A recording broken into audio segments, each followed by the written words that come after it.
Hi everybody, I'm Dan Grech, and this is the canvas on our new Jeep pop-top camper. Not only do we have windows on all four sides, we have zip-away bug mesh, we have zip-away vinyl and insulated covers. As well as that, the whole thing is insulated. This turned out so much better than I thought. Want to see how it was made? Let's get into the details right now.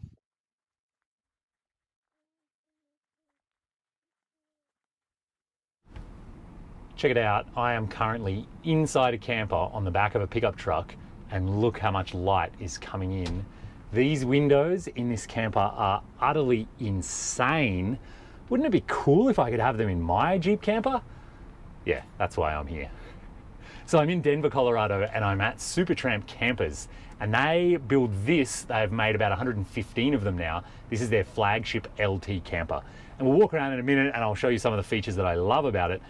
But the real thing that caught my eye, and the reason that I'm here today, is because of the canvas that they make.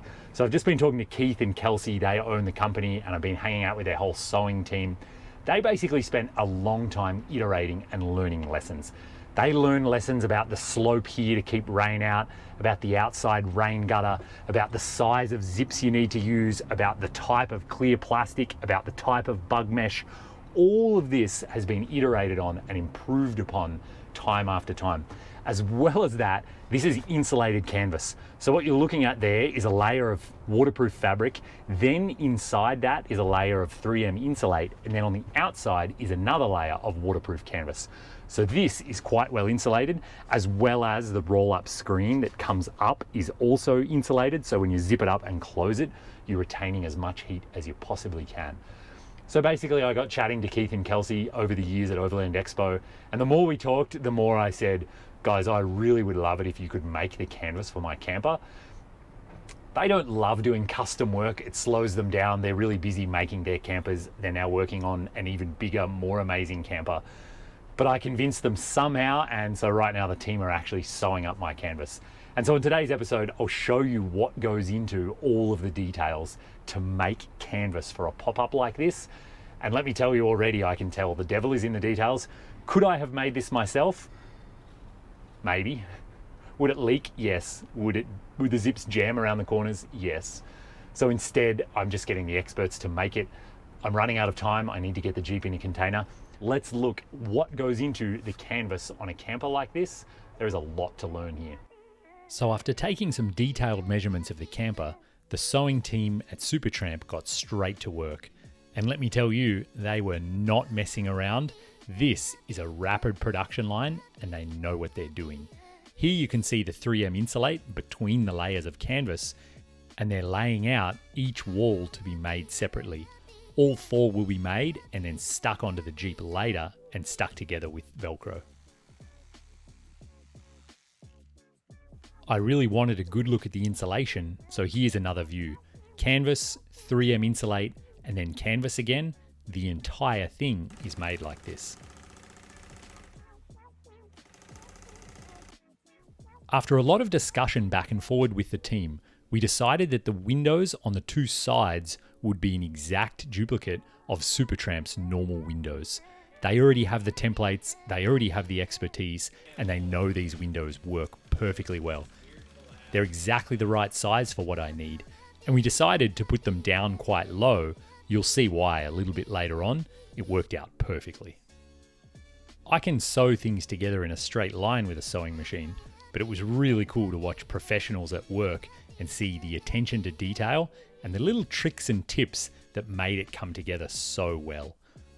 We made the two end windows a smaller version of Supertramp's normal windows, so they would fill up as much of the available space as possible in the bifold mechanisms. And after quilting all the layers together, Supertramp cut out the void where the zip will eventually live, and then that piece that's now quilted will become the fold down insulated cover. So it's not a separate piece that gets sewn on, which means at the bottom there's no seam, there's no zip, there's nothing to leak. This requires a level of perfection that I can't even comprehend. I definitely would have just cut a big hole in it and sewn on a separate piece, but that's not how the experts do it. Clear vinyl and then bug mesh can be cut to shape for each window, And then small covers are put on the edges of each of them. These will stop the zips from jamming. Again, little details I never would have thought of. Somewhere here I started to lose track of which zip was on which piece and how it was all going to work, but these guys had it all under control, and as quick as a flash, it was actually all coming together. Here's one of the sidewalls complete. Now it's just a matter of repeating that times 4. So while we're at Supertramp, I think it's also worth checking out their Flagship LT. This is the camper they've been building now for quite a few years. I think they're on number 115 or so. And you can see it is a composite fiberglass pop-top camper on the back of a pickup. So it's a 6.5 foot camper. So it won't fit on mid-size pickups. This is not for a Gladiator. This is not for a Tacoma. This is more F250 Tundra, you know, kind of longer bed pickups. And this particular one is on a Bowen Customs bed, but it doesn't have to be. It can work totally fine on a completely stock pickup truck bed. And this is incredible, hanging out with Keith and looking at all the details that have gone into the manufacturing here of the fiberglass, of the composites, of the electrical system. It just goes on and on. But basically, what Supertramp are really well known for is the amount of light inside their camper. So at the front, over the bed, they have this massive window that actually goes around the corners. I don't think anyone else in the industry is doing this. And the amount of light and actually breeze today that that's bringing in, I don't even really feel like I'm inside right now. It's really crazy. As well as that, they have these massive windows on the side. And this is actually exactly what's going to be on the side of my camper. They have a little one on the back, which is going to be on the front and back of my camper. Another massive one on the side. So you have 360 windows, plus you have these huge, these are the Arctic Tern windows just like mine, but of course mine are about this big versus this is 4 to 6 times bigger than mine. So again, just so much more light coming into the camper. This actually, the more time I spend in this camper and Keith showing me the details and what's gone into it and the years of experience they have, the more I look at this, the more I think to myself, I was a bit nuts doing what I did and trying to build that camper. Obviously, Michael did a massive amount of the work and his expertise, but it is kind of a custom one-off. I still have hours of wiring and hours of plumbing to go on that thing before it's finished. Had I bought one of these, we would already be on the road. You know, there's plenty of room in here for Katie and I and Aurora. This is simply the solution. I think right now, why would you spend so much time like I have building your own? This is already ready to go. So this is their Flagship LT, and as well as that now, they're just about to put into production, or they've made one of them, they're about to start making customer versions of their huge Megatron camper. And I'll put some footage on the screen. This is what I took at SEMA in Vegas last year, and they have actually finished the interior now. I just got a tour. They're working on a few things, so there's some stuff dismantled. They're improving a few things. There's a few secrets they don't want anyone to know about right now. So I'm not going to show you guys the interior today. Very, very much interests me. I think this is a really good size and provides an amazing amount of living space. They're really proud too, the team here. They were saying there are people that live in these things full time and all of the systems hold up. The canvas does not degrade, you know, all of their well thought out kind of durable materials and all the way that everything has been put together. This does not rattle to pieces after 6 months. This is very, very high quality construction that will last a very long time. And you can see just how nice it is. I mean, when I sit down in here, I'm 6'2", and like there could be 6, maybe even 8 people in here, not even putting anyone on the bed. And they're still, like if Katie was sitting in that far corner, I wouldn't even be able to reach out and like high five her. This camper is very, very big on the inside, given that it's really just on the back of a regular size pickup. So if you're interested, Flagship LT, I think it's really worth a look. And here's a video, I'll throw a link up, where Kelsey, one of the owners of Supertramp, gives a tour of all of the features of this Flagship LT. And Kelsey knows way more about it than I do, so you should check that out. Kelsey's also a way better presenter than me. So this is the Flagship LT made by Supertramp, and the canvas obviously caught my eye. So let's jump back into checking out how my canvas is coming along.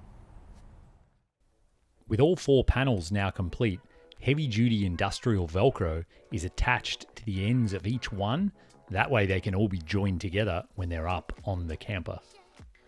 And to attach the canvas to the actual camper, I've decided to use more of the 3M Dual Lock Velcro stuff that I used to attach the solar panels. You might remember when I made the lifting mechanism for the roof, I attached a lot of right-angled aluminum to the roof itself and to the camper. So I have vertical surfaces to mount to, that's what the canvas will stick onto. I have 3/4 of an inch of vertical surface, so I needed to cut down the 3M Dual Lock. And one of the guys in the shop made this little jig for me. That's a razor blade that I'm pulling the Dual Lock through. It worked really well. So then I finally got to do some work on this project, and I went outside and attached the 3M Dual Lock onto the camper itself. So you can see there, it's the black stuff stuck on to that right-angled aluminum. And I spent a lot of time alcohol wiping and prepping that aluminum so that the Dual Lock would stick to it as well as possible and hopefully last forever. I can't say for sure if it'll be strong enough, although I'm confident it will. If I really need to, I could put some small fasteners through there to make certain it'll never come off. And now we get on to the most exciting part, actually attaching each of the walls to the Jeep. And this involved one of us on the inside and one on the outside, and we basically just worked together pushing the Dual Lock together. And it doesn't quite feel like Velcro, it really snaps or clips into place, and it requires quite a bit of force to do so. Again, I'm using the 400 dot count mounted to the 200 dot count, which is the strongest possible combination for this stuff. So it's quite like an industrial grab and hold, and oftentimes once we clipped it into place, it was hard to get it out again if we changed our minds and wanted to readjust. So slow and steady, we went all the way around and did all 4 walls. Once the ends were on, we came back and we wrapped the 4 inches of Velcro around so that the walls would all grab onto each other and be one continuous unit. Then we wanted to string a bungee cord right around to help pull the canvas in as we were closing it, and we just did some testing and trial and error on how tight that bungee cord needed to be. The whole crew came out to admire the job, and I have to say, it looks incredible. Another great small detail, Supertramp even sewed up a little pocket for the solar wiring to run through. And the main event is surely the big side windows, and you can see why we made them as low as possible. It's because the bed platform hangs up there when the roof is up. I'll show you more about how that works and how I built all of that in a future episode. So there you can see the big vinyl screen that lets light in, but obviously no wind or rain. And then with that zipped out of the way, I just get pure bug mesh everywhere, and then I can even zip the bug mesh out of the way and just be wide open to the air. I really love these windows. On the front and rear window, you can see how well they fit the gap in the bifold mechanism and how I can just tuck it down behind the bifold. It's really nice. On these, we decided not to have the clear vinyl because we wanted to keep everything as thin as possible and not have it all get crushed inside the bifold. It works really well how it is, and I'm glad we didn't make it any thicker. So there it is. That's what goes into making custom canvas for a pop-top roof. It's a lot of work, but the finished product is incredible.